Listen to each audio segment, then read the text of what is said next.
Bună! Bună! Cum te cheamă? Cordel sau Cordela, cum vrei tu să o iei? Adică tu cum o iei? Eu sunt gay! Ești un lachem, toți băieții te oachem. Ești un popom, tu ești omulețul gopop.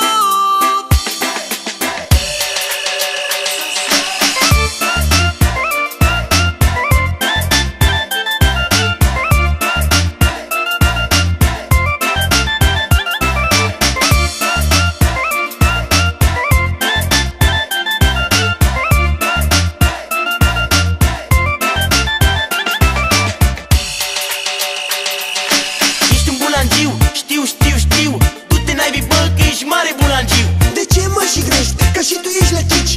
Sâc și cred că te oftici. Mă oftic, te mai înșelat. Vai cu o femeie măcar te era bărbat.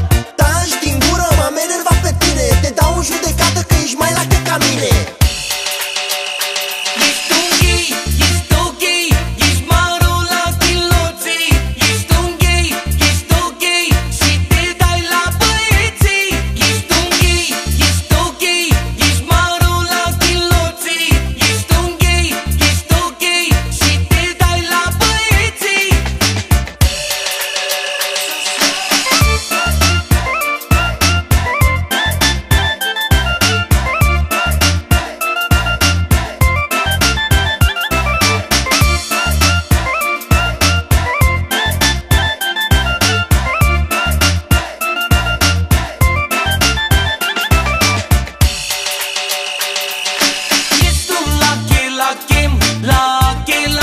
Lachem, toți băieții te oachem.